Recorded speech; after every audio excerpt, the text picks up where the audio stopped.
Dans cette vidéo, nous allons aborder les différentes fonctionnalités de NotebookLM à travers des cas d'usage dans l'enseignement pour adultes.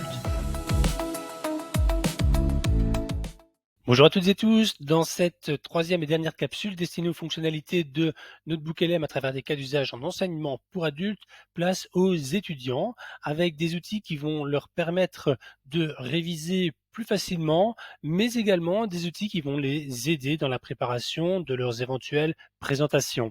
Allez, c'est parti!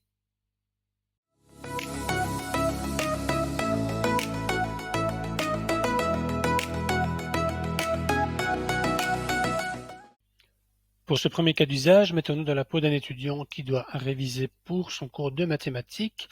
Il dispose donc d'un carnet de notes dans lequel se retrouvent les ressources du cours. Je vais sélectionner le corrigé et lui demander de réaliser un résumé audio.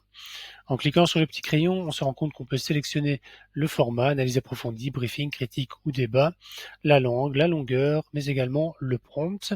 Alors pour la vidéo, j'ai réalisé ce résumé en amont parce que ça prend un peu plus de temps et je vais demander quelque chose de spécifique que je peux vous montrer grâce au prompt personnalisé. Je vais demander de présenter les notions théoriques abordées dans les pages 1 à 20, c'est-à-dire le premier chapitre du cours, de la ressource sélectionnée afin d'en faire un support d'étude à écouter pour se préparer une évaluation sur ces notions. Tout autre contenu ne doit pas figurer dans ce résumé audio.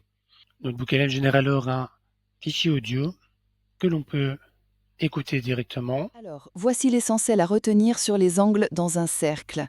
On va faire un tour rapide des définitions et des propriétés clés que vous devez absolument maîtriser. Et il est également possible de télécharger le fichier au format MP3. Toujours dans le même ordre d'idées, c'est-à-dire de générer un support d'étude, je sélectionne mon corrigé de cours et je vais demander à NotebookLM de générer un résumé vidéo. Je dois donc sélectionner le format, vidéo explicative ou briefing, la langue, le style visuel, parmi un certain nombre de styles prédéfinis, et enfin je peux prompter pour vraiment venir donner mes indications à NotebookLM concernant ce résumé. Pour les besoins de la vidéo, j'ai généré ce résumé en amont. Voici d'ailleurs le petit prompt personnalisé. Je vais demander de générer une présentation des concepts théoriques présents dans les pages 21 à 35, c'est le chapitre suivant en fait, de la ressource sélectionnée afin d'en faire un support d'étude pour une éventuelle évaluation. Et voilà ce que ça donne. Je vais vous en montrer un aperçu. Bienvenue à tous. Alors aujourd'hui, on part en mission. Une mission un peu spéciale. On va percer les secrets mathématiques qui nous permettent de prouver que deux triangles sont en fait des clones parfaits. L'objectif, devenir de véritables experts du décodage géométrique. Regardez bien cette image. On a toute une armée là. Et à première vue, ils ont l'air tous pareils, non? Mais comment en être absolument certain? L'étudiant obtient comme cela un support d'étude alliant l'image et le son, ce qui va lui permettre en fait de préparer au mieux une éventuelle évaluation.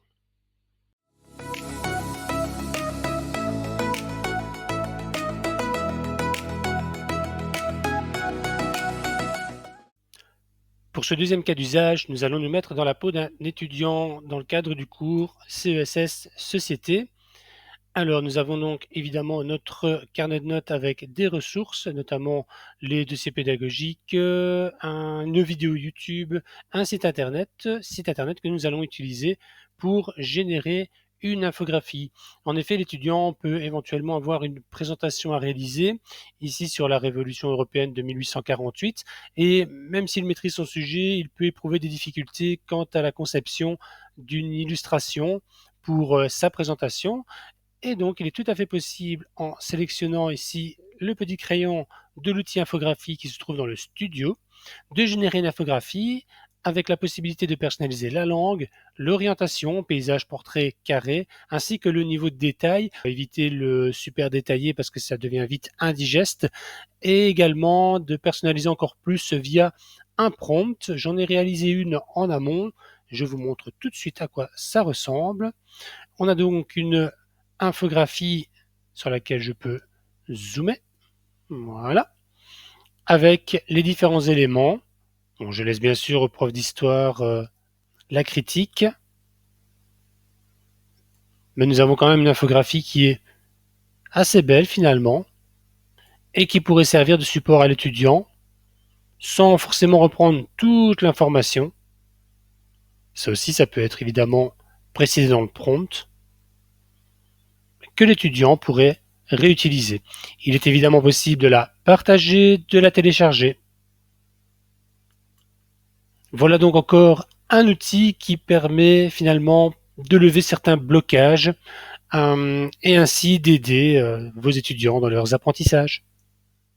Dans cette troisième vidéo, on a donc abordé le résumé audio et le résumé vidéo, deux fonctionnalités qui finalement permettent de générer assez rapidement de nouveaux supports d'études sur base de ressources fournies par l'enseignant, trouvées sur Internet, etc.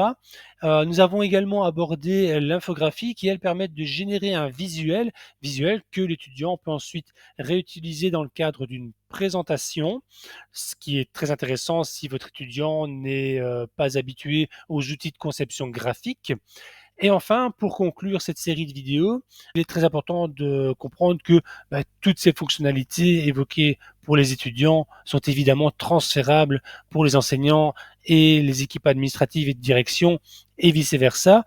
En tout cas, j'espère vous avoir donné un bon aperçu de toutes ces fonctionnalités et vous avoir donné pas mal d'idées pour la suite. Merci pour votre attention et à bientôt.